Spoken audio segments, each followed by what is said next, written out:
इसमें कूटनीति, सैन्य सहयोग, आर्थिक समर्थन, वैश्विक प्रतिक्रिया और भू राजनीतिक रणनीति जैसे आयामों को शामिल किया गया है। विषय: अमेरिका द्वारा ईरान पर हमले के बाद रूस और चीन कितना साथ देंगे। प्रस्तावना: बदलती विश्व व्यवस्था की आहट। अमेरिका द्वारा ईरान की न्यूक्लियर फैसिलिटी पर हमला एक वैश्विक भूचाल की तरह होगा। यह घटना न केवल मध्य पूर्व को डिस्टेबलाइज करेगी, बल्कि रूस और चीन जैसे वैश्विक शक्तियों को कूटनीतिक व सैन्य स्तर पर सक्रिय भूमिका में ला सकती है। अब सवाल उठता है, क्या रूस और चीन ईरान की खुलकर मदद करेंगे या फिर वे कूटनीतिक व आर्थिक समर्थन तक सीमित रहेंगे। ईरान, रूस, चीन त्रिकोण: ऐतिहासिक और रणनीतिक संबंध। 2 रूस ईरान संबंध। सैन्य सहयोग: रूस ने एस्ट्रीफाइड डिफेंस सिस्टम, ड्रोन तकनीक और मिसाइल डिफेंस में ईरान को मदद दी है।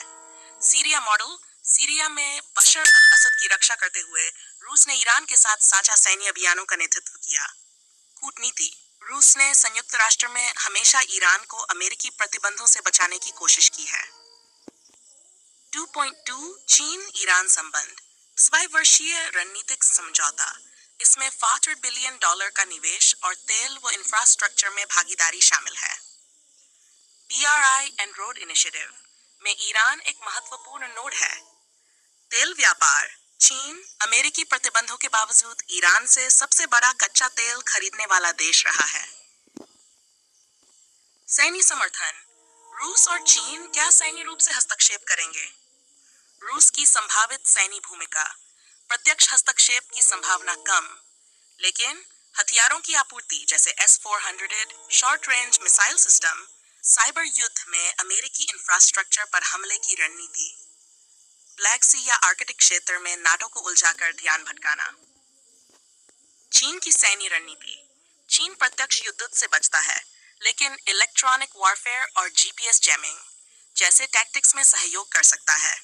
इंडो पैसिफिक में अमेरिकी नौसेना को उलझाकर मध्य पूर्व पर उसका ध्यान कमजोर कर सकता है। चीन के पास ईरान को ड्रोन्स, रेडार जैमर्स और सैटेलाइट इंटेल देने की क्षमता है। आर्थिक और ऊर्जा समर्थन: सबसे प्रभावशाली हथियार। चीन स्विफ्ट सिस्टम से बाहर निकलने में सहयोग। चीन का पेमेंट सिस्टम के जरिए व्यापार संभव। तेल और गैस खरीद जारी रखना। प्रतिबंधों की अनदेखी में भुगतान कर $, निर्भरता से बचना। रूस एनर्जी और मिलिट्री सामान की बैकडोर सप्लाई, क्रिप्टो करेंसी और बार्टर सिस्टम के जरिए वित्तीय लेन देन। ईरान की तेल सप्लाई को ग्रेस मार्केट के जरिए बाजार तक पहुंचाना। 5 डिप्लोमैटिक रणनीति और संयुक्त राष्ट्र में दबाव।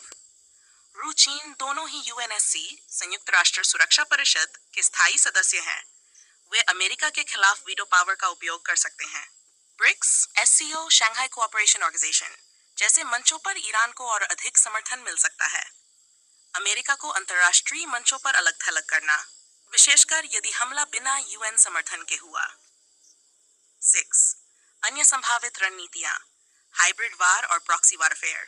हौथी विद्रोही यमन, हिजबुल्ला लेबनान और शिया मिलिशिया इराक के जरिए युद्ध को व्यापक किया जा सकता है। साइबर हमले: रूस और चीन दोनों ही ईरान को साइबर वारफेयर के लिए टेक्नोलॉजी दे सकते हैं। डीप फेक AI में अमेरिकी जनमत को प्रभावित करने के लिए सूचना युद्ध। 7 कितनी दूर जा सकते हैं रूस और चीन। आयाम: रूस चीन सैन्य हस्तक्षेप सीमित, प्रॉक्सी आर्म सप्लाई नहीं, लेकिन तकनीकी सहयोग, आर्थिक मदद हाई। कूटनीतिक समर्थन बहुत अधिक। प्रत्यक्ष युद्ध असंभव। 8 रोक लगाने वाले कारक: क्यों सीमित रहेगा समर्थन। वीकोई की आशंका: प्रत्यक्ष लड़ाई अमेरिका से करना जोखिम भरा। चीन का व्यापारिक हित: चीन का सबसे बड़ा ट्रेड पार्टनर अमेरिका है, युद्ध से उसे झटका लग सकता है। रूस की यूक्रेन में उलझन: 2 बड़े मोर्चे खोलना रणनीतिक रूप से मुश्किल। आंतरिक दबाव: चीन में मंदी और रूस में प्रतिबंधों का बोझ। 9 निष्कर्ष: सीमित लेकिन ठोस समर्थन। रूस और चीन दोनों ही ईरान की साफ सैन्य मदद नहीं करेंगे, लेकिन बैकडोर डिप्लोमेसी, हथियार सप्लाई, साइबर और आर्थिक सपोर्ट के माध्यम से अमेरिका के खिलाफ ईरान की क्षमता को मजबूत करेंगे।